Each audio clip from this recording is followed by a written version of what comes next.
तो क्या रहा आपका फाइनेंशियल रिजोल्यूशन 2026 के लिए? हमारी लास्ट जब बात हुई थी तो हम लोगों ने यही कहा था कि 2026 की फाइनेंशियल रिजोल्यूशन पे हम बात करेंगे। मैंने आप लोगों के सुझाव मांगे थे। कुछ लोगों ने हमें अपने सुझाव भेजे। सबके अपने-अपने इंडिविजुअल चॉइसेस और कंसर्न्स थे, लेकिन फाइनेंशियल रिजोल्यूशन क्या होना चाहिए 2026 में?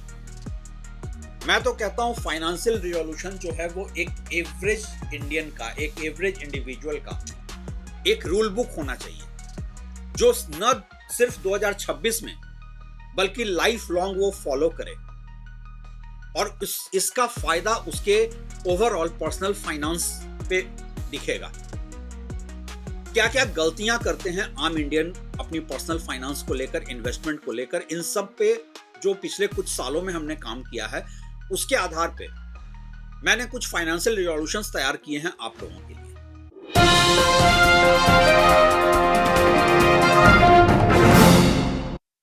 नमस्कार, आप देख रहे हैं ट्रैक टू रियलिटी और मेरा नाम है रवि सिन्हा। 2026 के फाइनेंशियल रिजोल्यूशन में सबसे पहली बात यह है, ये साल माइंडसेट शिफ्ट का साल है। पैसे को लेकर, इन्वेस्टमेंट को लेकर, फाइनेंस को लेकर आपको अपने माइंडसेट शिफ्ट की जरूरत है। और ऐसा मैं क्यों कह रहा हूं? ऐसा मैं इसलिए कह रहा हूं कि अब हम एक नए तरीके के फाइनेंशियल वर्ल्ड में जी रहे हैं। दुनिया एक फाइनेंशियल रीसेट की तरफ बढ़ रही है, जहां इकोनॉमिक अनसर्टेनिटीज बहुत ज्यादा हैं। और सबसे बड़ी बात है, जिसके साथ मेरा पहला रिजोल्यूशन शुरू होता है, आपको सैलरी डिपेंडेंस खत्म करना चाहिए। ट्रेडिशनली हम इंडियंस को सिखाया गया है कि आप हार्ड वर्क करो, नौकरी में पूरा ध्यान दो और पैसे कमाओ। अब जबकि स्टेबल जॉब्स मार्केट में लगातार कम होती जा रही है, तो आपको माइंडसेट शिफ्ट की जरूरत है। आपको हार्ड वर्क से ज्यादा स्मार्ट वर्क की जरूरत है और सैलरी डिपेंडेंस को ज्यादा से ज्यादा कम करने की जरूरत है।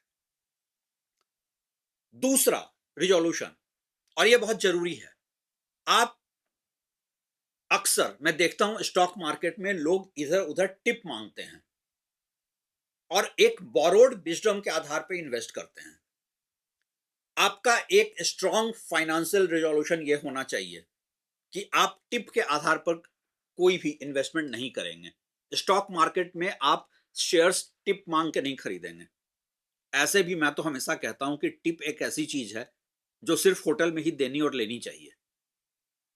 आप अपना कोई भी इन्वेस्टमेंट अगर टिप पे करते हैं तो आपका वो इन्वेस्टमेंट रिस्की इन्वेस्टमेंट होता है। मैं आमतौर पर लोगों को सुनता हूं कि स्टॉक मार्केट में बहुत रिस्क है, प्रॉपर्टी मार्केट में बहुत रिस्क है। रॉबर्ट कियोसाकी रिस्क का फुल फॉर्म बताते हैं, रेकलेस इन्वेस्टमेंट सेंस नॉलेज। बिना नॉलेज का किया गया इन्वेस्टमेंट रिस्की इन्वेस्टमेंट होता है। इसी के साथ मेरा तीसरा resolution, circle of competence investing. आप में से बहुत सारे लोगों ने इस टर्म को नहीं सुना होगा। साइकोलॉजी में एक टर्म है कि एक आम इंसान पैसा वहां लगाना चाहता है जहां जिस चीज को वो बेहतर समझता है। और शायद यही वजह है कि हमारे प्रीवियस जनरेशन में गोल्ड और प्रॉपर्टी को लेकर बहुत ज्यादा एफिनिटी रहा है, क्योंकि वो उस चीज को समझते थे। शेयर मार्केट लोगों के समझ में आज भी नहीं आता है, लेकिन फाइनेंशियल प्रोडक्ट्स मार्केट में बेहतर आने लगे हैं। लगातार इंडिया का फाइनेंशियल मार्केट इवॉल्व कर रहा है। तो अब ये कहना कि उसमें इन्वेस्ट ही नहीं करो गलत होगा।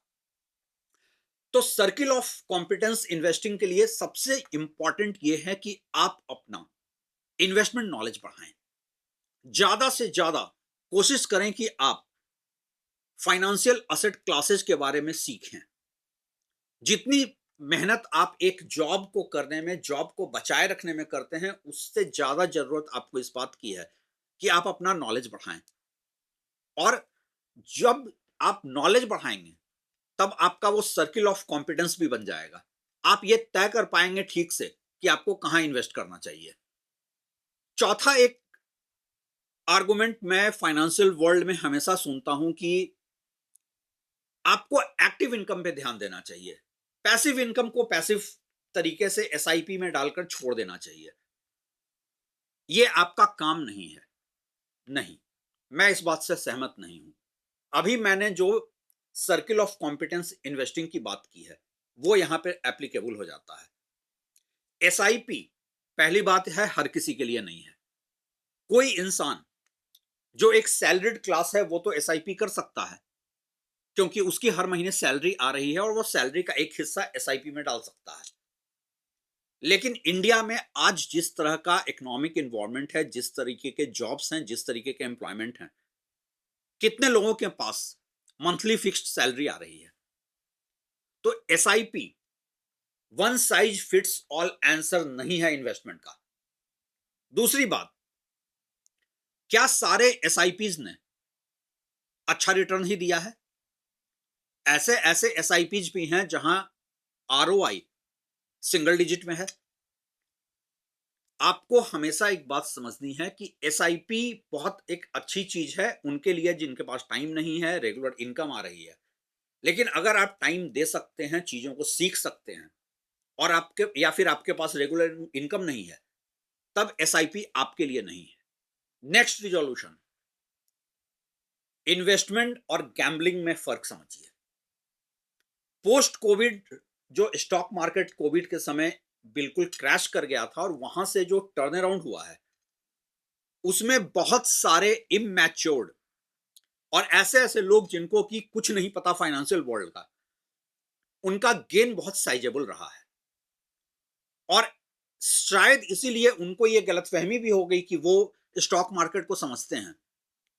मैं ऐसे ऐसे लोगों को जानता हूं जिनको एक कंपनी का बैलेंस शीट पढ़ना नहीं आता, जिनको किसी कंपनी में इन्वेस्ट करने के पहले उस कंपनी का प्राइस टू अर्निंग रेशियो देखना नहीं आता, वो भी मार्केट में टिप देते घूम रहे हैं, क्योंकि कोविड के बाद उन्होंने पैसा बना लिया है स्टॉक मार्केट में।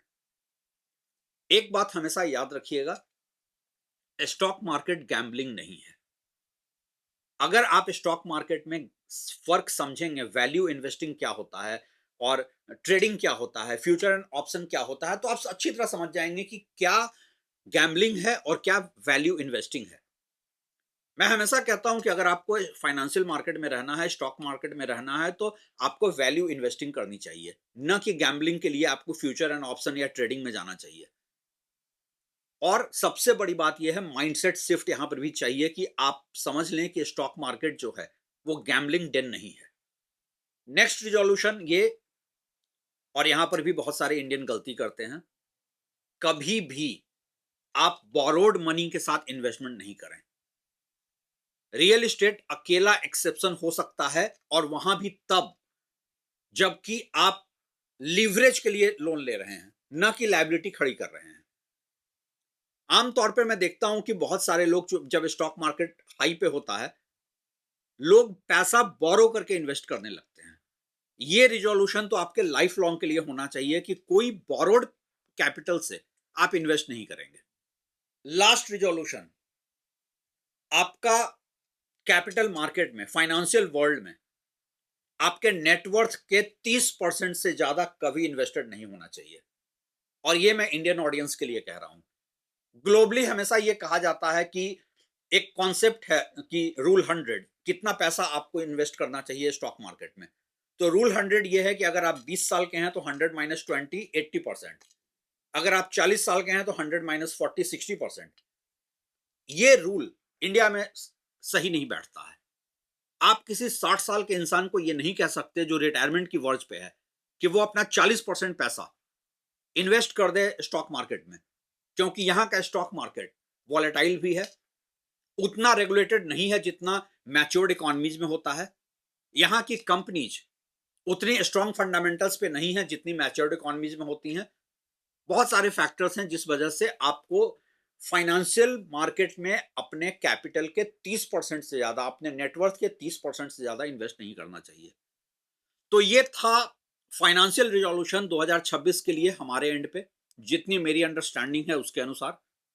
आप क्या सोचते हैं इस बारे में? आपके राय का इंतजार रहेगा। शुक्रिया।